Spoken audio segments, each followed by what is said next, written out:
What is up, guys? Politics Gaming here, and today we're going to be talking about world warfare and economics. So, a couple of weeks ago, I remember getting an email from a marketing company about world warfare and economics, and I thought it was kind of funny because I guess he didn't really look into whether I had talked about WWE before or world warfare and economics before.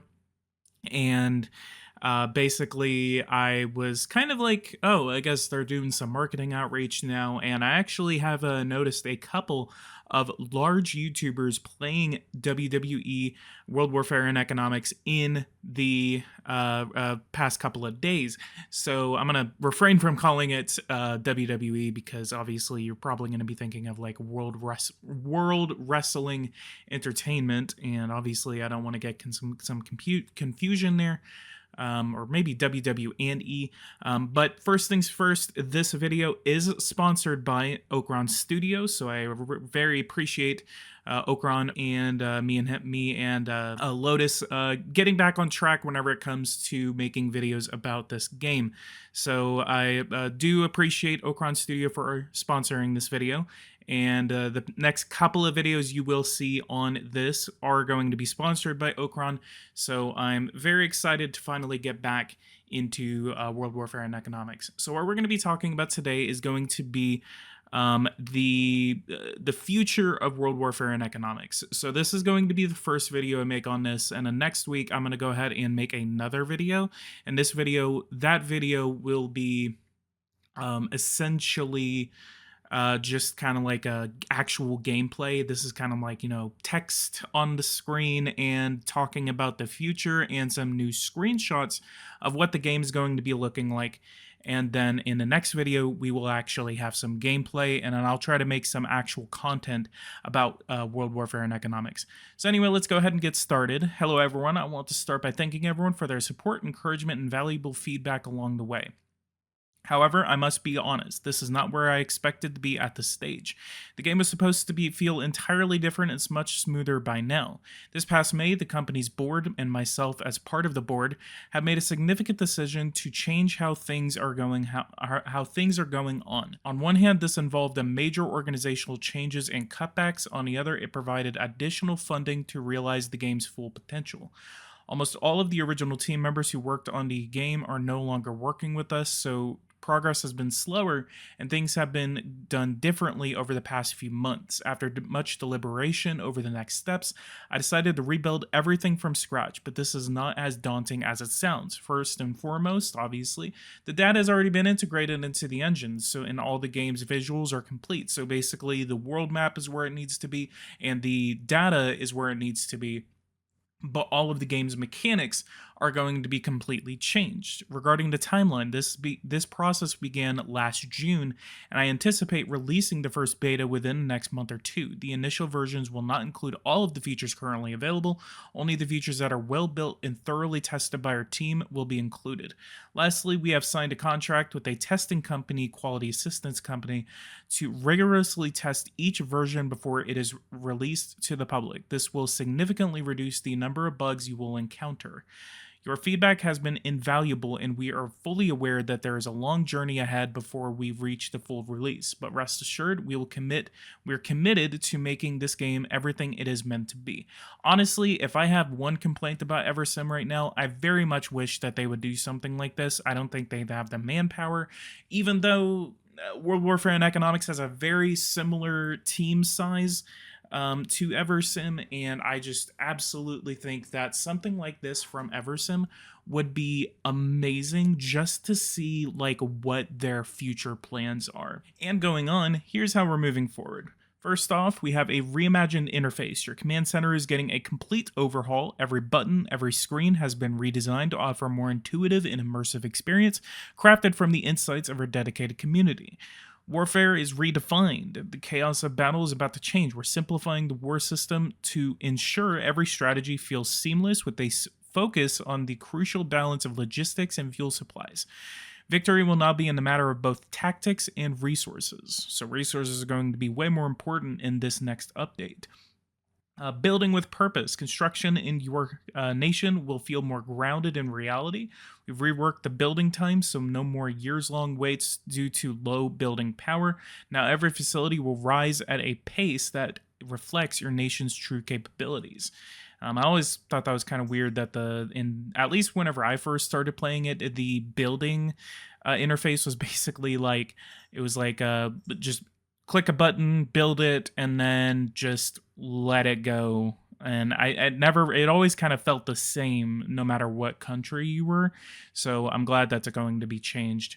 Lightning fast optimizations. We've restructured the game's data handling, cutting loading and startup times by more than 50%. You'll be diving into the action faster than ever before with no time wasted. You have safe and seamless saves. Your progress is sacred. We've redefined the save load process to be more secure and efficient, eliminating past frustrations and ensuring your world remains exactly as you left it. We have an economic overhaul on the way. We've delved deep into the economy, balancing and redefining it to reflect the complexities of global markets. Your economic strategies will now carry more weight and authenticity, impacting your nation like never before.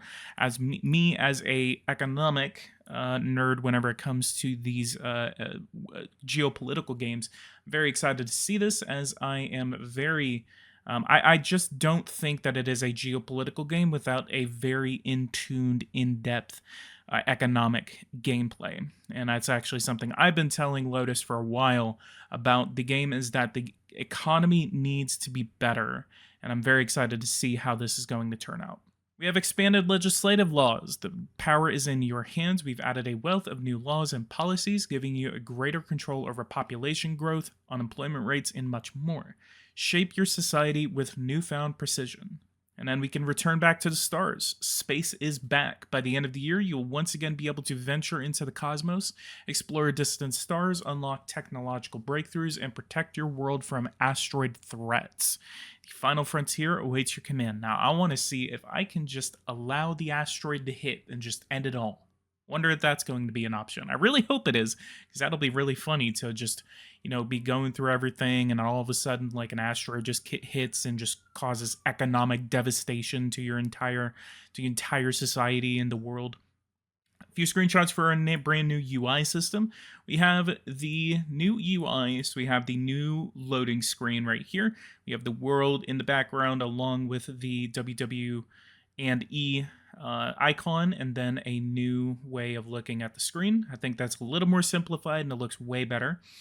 We have a new UI right here compared to what you can see on this video right here. And it looks like the borders seem a little bit more clean right here. The text seems a bit better.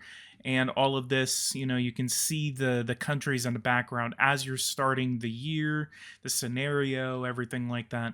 And I do actually prefer this now over what we have right now. We have the world screen right here, so you see Russia, China, India, the United States. You see NATO right here. And then you have your icons right here. So instead of right-clicking the screen as it was at the very beginning, you do have the icons over here. So then you have military, you have your economics, you have your diplomacy, you have your, I think this is economy actually. So you have your, I think this is trade. So you have military, you have trade, you have diplomacy, economics, resources, electricity, everything like that, space.